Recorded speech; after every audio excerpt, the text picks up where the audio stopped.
One of my conclusions was that we should move the capital from Canberra to Penrith, and Alexander, my older brother, then said we should. He partly supported it, but said we should move it to the Tanami Desert, in kind of the similar vein of bursting the Canberra bubble. Now, what's your identification of the bubble and how to fix it? Well, I've had one addition to that. I'd move the ABC. I'd sell the Ultimo buildings because they're worth a packet, and that can help retire debt, and we can move them into rented accommodation in Lakemba next door to the mosque. Yeah, fantastic. I think it'd be great to see Tony Jones and his bride turning up to work there every day. But on a serious note, what am I saying that is serious?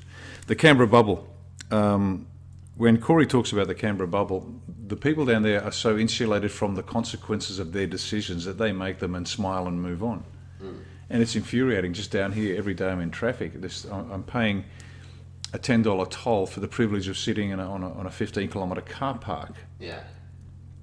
And I don't get cranky at the other cars. I don't get cranky. I get cranky at the Prime Minister and his predecessor and their predecessor and the predecessor because of the nonsense. They make a decision in Canberra because it suits their numbers. It's a Ponzi scheme. And then down here, the state has to deal with the consequences of it. Yeah. So they keep pumping people in, and it's insane. They are immune from the consequences of their decisions. So there's a couple of things we need to do, and go to the website if you want the detail. But things like term limits, no more professional politicians.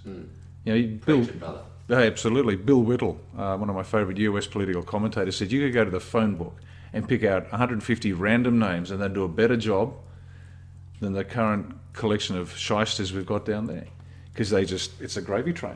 Now, there's a handful of exceptions to this rule, but the role of politicians is to get in, funnel money from the taxpayers' pockets to their mates, and then after 5, 10 years, 20 years of doing that, they get out and they get a job with Megacorp. And that's the role that they play. They have no idea of the consequences of their decisions. So term limits, the super fund, the gold-plated super funds, no. You look after your own super like everybody else. Why special case for politicians? You should go in and do your work, get compensated adequately for it, and then you get out like any other job. There's a degree of, it's a vocation, there's a degree of selflessness in this cause than in other jobs. But I can tell you what, I spent 24 years in the army, and there's a whole lot more selflessness going on there for a whole lot less money.